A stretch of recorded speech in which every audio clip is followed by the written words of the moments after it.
Beyond the newsroom, where untold story is revealed. Ku BTN Media Beyond the newsroom we mukutu kwoli omulungi atugoberera mu bitundu by'eggwanga ly'ettu Uganda ebyenjawulo gy'osinziira ate naffe wano tusinzira okubeera nga tukuweereza ebyo ate byo batofunye ne tugenda maaso n'okuba nka munywanyi tubikuwa. Kakati nno Alex Waiswa Mufumbiro avuddeyo n'ategeeza nti ye ekyokumusiba tekigenda genda maaso na kubanga kimukyusa ndowooza ye kuva ku Kyagulanyi era okwagira Bobi Wine si musango. Lwaki ono namiddwa bail n'addizibwayo mu kkomera e Luzira ku mazzi ate babeerenga munnange bamukuumira eyo mpaka kooti lweyogedde nti luno lwejja okubeera ng'eddamu okuwuliriza omusango gwe. Kakati Sheikh Amyuka wano aliko byayogedde ku Olivia Lutaya jukira nti naye yaddiziddwayo mu nkomyo. Abantu be Kashesher bayiteyo Kashesher oba Kashesher abagenzi maaso n'okwaniriza Robert Kyagulanyi Ssentamu mu mbeera ey'enjawulo emizira gibadde waggulu nnyo nnyini ddala era byonna mbikukuŋŋaanyiriza wabula ate ye Kanso Katana ono nno nga yesaba wanika w'ekibiina kya NUP avuddeyo n'avumirira oboolyawo Ebuvanjuba n'ebugwanjuba ewaka wasigalawo ewasinga. Beyond the newsroom gwe mukutu ogukuleetera ekyo ekisinga katiranga naffe ng'oyita ku noti 774 ne noti 744 na bino bikulu tetulanga bafere tetulanga basawo ba kinnansi n'abagwa mu kkoowa eryo mwebale kutuwagira. Thank you. avuddeyo n'avumirira oboolyawo obutatuusa ku bantu bya services gavumenti eno byekoze olw'enguudo embi mwe bagenda maaso n'okubeera nga munnange bayisibwa. Kakati ebirala bingi ku ebyo byenkutegekedde era byenkuleetedde njagala kusaba busabi nti kalira otuule ate gwe tukusosootolera ensonga osobole okuba nga munywanyi ozimanya n'okuzitegeera obulungi ennyo nnyini ddala. Nzadde niyazikutuusako njagala okusaana obwombeefu obw'ekika ekyagulu twegatteko ng'osubscribinga ko naawe mukade okaje personalize okateke mu all osobole ofuna notification ku mboozi zonna ennyuvu ate ze tubeera nga tukuteerayo mu ngeri y'emu. Njagala okubeera nga nkusaba n'obwombeefu obw'ekika ekyagulu video gituweere like bw'egiba like ejja kudduka emisinde mingi etuuke ku buli sekinno omwasobola okuba nga agifuna ate era njagala okubeera nga nkusaba gwatulaba otwegatteko ku mukutu gwaffe omujjo gwa Deni Exclusive. Deni Exclusive weeguli okuba nga nagwo gukuwa ensonga ez'enjawulo. Yitayo ko wansawo mu comment section nkuteereddewo link. Kankwe ku bigambo bino ebyakamyuka ate bwe tuba tutandikira tweyongerereyo ddala beebino wano. Bano Bolivia Lutaya ne mukama waabwe Bobi Wine bali bagamba tumukwateko tiimu ayimirize campaign era kabateebye eggoolo era nalabye n'abanna byafuza abamu nga bakibuukira Kyagulanyi ku kino ekikoleddwa ne bamukwatako abaana bonna bate tusuubira asooka ayimirize campaign kati bwayimiriza campaign akwate ebisumuluzo agenda amenye ekkomera abajjeyo nawulidde endingidi ezoogera weeziri kati campaign kale ziyimiridde n'ayimiriza n'atuza press conference n'agamba bannaye campaign zange nziyimiriza olw'okunkwatako tiimu yonna agende ekigwo ajeyo Waiswa Mufumbiro okitegeera buli we bakwata tiimu yo n'oyimiriza campaign bakumaze because kye baagala era yabateebye nnyo ggolo bonna kye babadde basuubira. Okusinziira ku Sheikh Amyuka yagamba nti awulidde bangi nti oluvannyuma lw'okukwata ba Olivia Lutaya n'abaana b'enkyukakyuka abalala ababadde batambula n'omukulembeze Robert Kyagulanyi Ssentamu bangi ba politicians bavuddeyo n'ensonga era nga bagamba nti lwaki president tatuuza campaign wansi ate munnange ne lubalukira wano tusobole okuba nga tutunula bannaffe nti omusirikale ki aleka abantu be mu nkomyo oba mu matigga n'abeera ng'agenda mu maaso n'ekyo kyakola ng'ate bannaffe bali munda. Kakati nga bo bateesa okuba nga bagamba nti awo we tuba tutandikira ku kulwana. Bagambye powe temukola fujjo tukakane era ono nno yasaze ne ku ttiimu ye n'abagamba mutuule kati batagetinze mmwe nja tambula nze kaatera nja mmalako wabula bafuuti soja gye tulaga tujja beera nga tubasangayo. Kakati ino campaign njagala okutegeeza munywanyi nti zitambulira ddala bukwakku era njagala kuwa akatambi kano mu bitundu by'e Kashesher olabe nga bwe bigenze mu maaso n'okutambula waawano.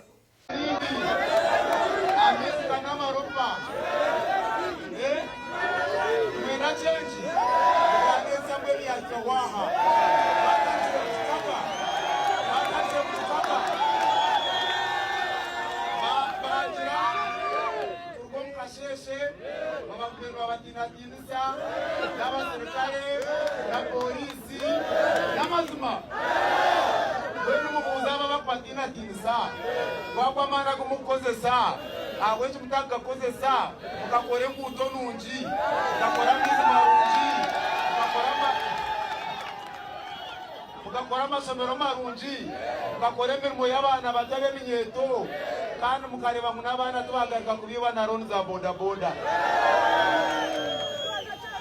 Uganda eza mwatulire mwatandikire ku kikaka president witu mwamureba katwiri na kai president mwamwetoha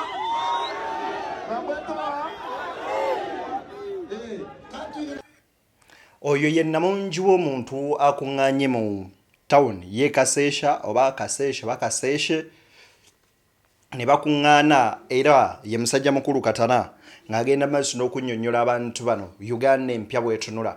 Uganda empya ejjudde emirembe erimu okuwuliriza buli ssekinnoomu. Uganda empya ey'ogombesa buli munnansi okubeeramu kubanga jaba gyeyagaliramu. Eyo ye Uganda Robert Kyagulanyi Ssentamu gy'asuubiza abantu. Kaakati njagala kuwa akatambi kano Katana ng'akulaga enguudo ze bayitamu. Wuliriza. Impassable road you see here is between Mitoma district and Obshenyi district, particularly connecting the constituencies of Ruhinda and Igara West. Now the lie by the NRM government has been, wherever they have been going, that service delivery in some parts of the country is poor because they have been voting for the opposition. This is evidence that that is empty talk. It's a lie because this area has 100% leaders from the NRM. For the last 40 years they have been in power. This area has not had the representation of a leader from the opposition, but strictly the NRM. But you can see the state of roads and state of other public infrastructure. And the explanation is very simple, that the NRM government does not consider itself accountable to the people and therefore sees no reason to work for the people because they shot their weight power and they have been using underhand methods to declare themselves winners of elections. So they know that they don't owe anything to the people and therefore that's why they don't work for them. Our call to the people of Uganda is that they must stand firm and reject lip service and choose a government that will work for the people and improve the lives of the people of Uganda. Benjamin Katana mu bigambo bye obitematemamu agamba nti tunuulira oluguudo luno olutayitikamu mu bitundu ebyo ku myaka 4 gavumenti ye NRM gyefugidde tebalondangako mubaka wa opposition. Bibadde bibungoosebwa nga ne General Museveni yennyini yayogeranga agamba nti bannakampala oba bannasentro ekibaganya bakolera kwe kulonda abantu ba opposition. Naye agamba nti banene abantu beno Mitoma bikoze bitya balonze gavumenti eno balonze abantu ba NRM. Era ng'agamba abantu bano tebafunyeemu kimala okulaba nga n'enguudo zifaanana bwezityo. N'agamba nti mulina okwegatta awamu mwekume nga bannayuganda mulonde Kyagulanyi Ssentamu okusobola okubeera nga mwewala abakulembeze abalemererwa okubatuusaako services abakola kye bayita disservice okulaba nga ate munnange imwe temugabana mu nsimbi ya muwi wa musolo gye muwa kyegenda maaso nakukola mu ggwanga lyattu. Njagala kaakati tutandikire wano ensonga ya Alex Waiswa Mufumbiro ate tubalewo kubya nga tubitegeera. Wuliriza. 15 vote Kyagulanyi Robert Ssentamu as your president, vote Balimwenzo as your Lord Mayor, and of course those people of Nakawa East constituency, Alex Waiswa Mufumbiro, as your member of parliament, I am unbogable. I will stand for what is right. I will stand for what is true, and I will make sure that this country gets back to the constitutional order. The revolution is on. The mission is generational. We cannot turn it back. It is an idea. We need to be strong. We need to be firm. We need to be committed. We need to be resilient. Do all and sundry in this country. We should struggle and fight for our nation. Omusirikale amukotte n'amugamba mukulu serika.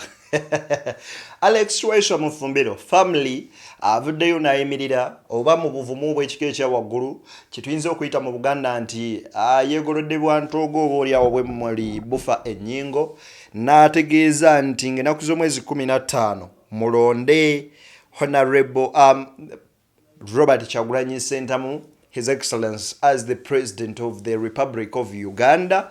Era n'abategeeza nti mulonde Lord Mayor Balimwezo Nsubuga naye ow'Enakawa East. Era agamba nti tagenda kuggwamu maanyi okwagira Robert Kyagulanyi Ssentamu Bobi Wine si musango era bino akimanyi erunaku lugenda kukya ng'abivuunuse. So mwekume mubeere bavumu ekimala era mube bagumu nnyo nnyini ddala nti ye waali muvumu akimanyi ajja kuvaayo ekikulu kiri nti ye mwokuvaayo ne mulonda Kyagulanyi Ssentamu. Era bw'atyo musajja wattu kooti egeza okuggwa nga amidwa bail naye avumiridde ekyabalamuzi ekyokubeera nti General Museveni yakwata courts n'aziteeka ekitongole ekiramuzi yakikwata n'akissa mu nkwawaze n'akwata ne the Force Estate. I always tell you that the Force Estate is the media journalism. Amawulire nago n'agakwata ne bagassa mu nkwawa zaabwe kyovola abatakolera mu favor zaabwe bagenda maaso n'osisinkana ebizibu ebyenjawulo ebiriwa obagamba mmwe temukirizibwa kuddamu kavalinga wendi mmwe temukola bwe muti gwe tukuggyeko layisinsi eri tugigaddewo n'ebintu ebirala ebiringa bwe bityo. Njagala tukawe kano obudde. Alex Waiswa Mufumbiro tuwulirize wano bulungi. You see, they have attacked the Fourth Estate, they have attacked the judiciary, they have attacked the legislature, and it is all in name of keeping the longevity of anarchy and dictatorship. I repeat, supporting Bobi Wine is not a crime. I am not a criminal, and I'm not on trial. It is my liberty that is on trial. It is my liberty that is on trial. I am not on trial.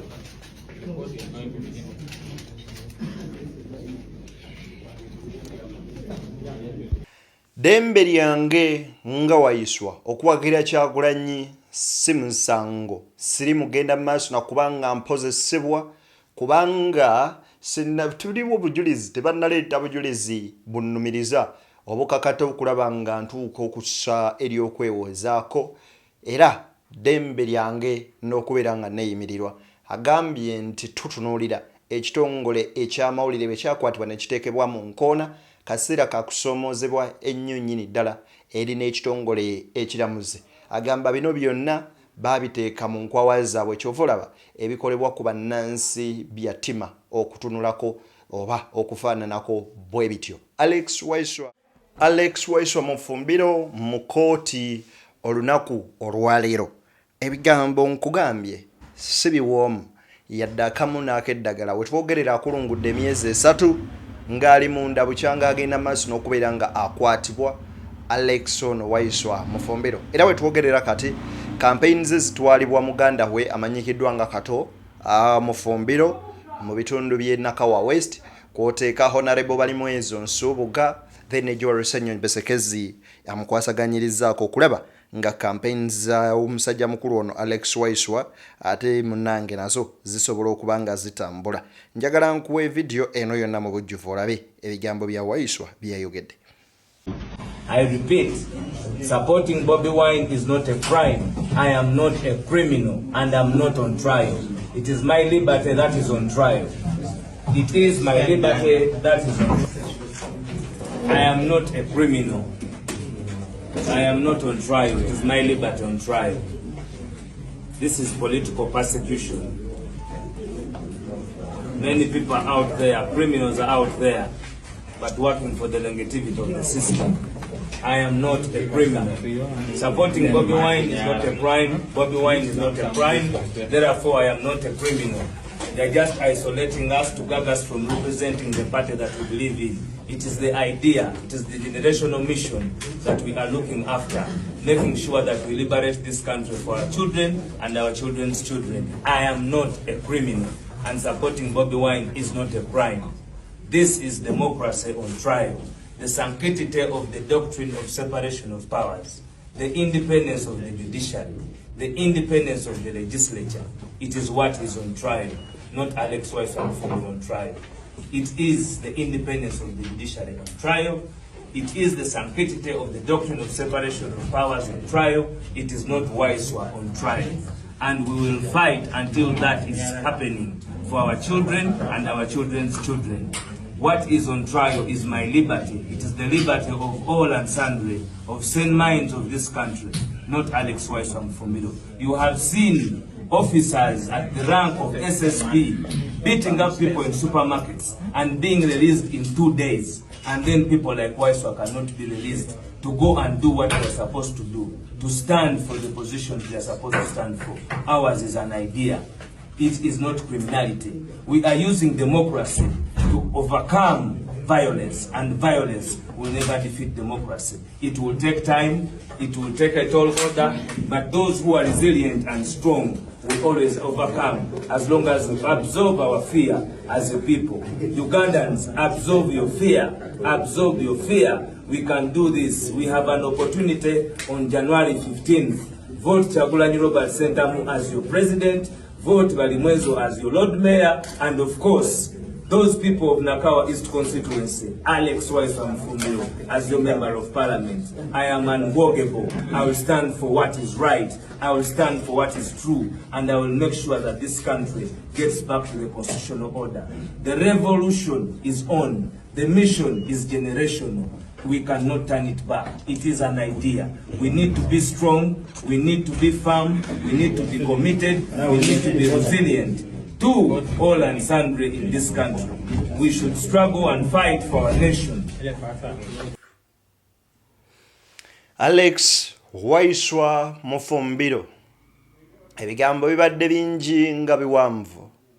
Sinzali mu kaseera ak'okubeera nga ngenda kuwozesebwa. Sinzali mu kaseera ak'okusomozebwa nga Waiswa. Wabula ly'eddembe lyange ly'eddembe ly'obuntu. Wabula ye Uganda. Kano ke kaseera ak'okutunuulira nti ono si Waiswa, wabula Uganda egenda maaso n'okubanga eri mu kaseera ak'okusomozebwa. Akaseera ak'okusomozebwa kano sinze nkalimu, wabula ekitongole ekiramuzi ke kakirimu, kubanga kalemereddwa okukola ekyako ekituufu. Singa kavayo ne kakola ekituufu, kajja bakakoze ekyo nno kye tuyinza okulowooza nti era really kibadde kituufu okubalaba nga oba oliawo kasobola okusumuka challenge eyo. The moment we kalemererwa okubeera nga kakola ekyo kitegeeza nti defeat bagitutte. Era kwe kusomoozebwa okwo, kwe kuwozesebwa okwo Waiswa Mufumbiro kwayogerako. Agamba nti kino si just interests zaabwe nga abantu, wabula this is a generational cause. Kino nno kitwalira ddala okulaba nga gwe mulembe guno era ekiriwo ku mulembe guno kwe kukyusa obukulembeze obuwangadde emyaka 40. Bigambo bya Waiswa Mufumbiro. Tajja kutya, ajja sigala nga ayogera regardless wawaali na mbeera ki, n'abasuubiza nti kino bwe muneegatta wamu 15 ne mulonda Robert Kyagulanyi Ssentamu byonna bijja biwedde. Era omupiira guli mu ngalo zammwe nga bannayuganda okulaba nga Kyagulanyi mumusa mu ntebe musobole okukyusa ebyo. Bibadde bigambo bya Waiswa Mufumbiro olunaku olwaleero mu kooti. Nze Deni Beyond the Newsroom, munzikirize mbateere wano tusinkane nga guludde nakkiriza. Mere bulungi, baagaliza bye munjagaliza.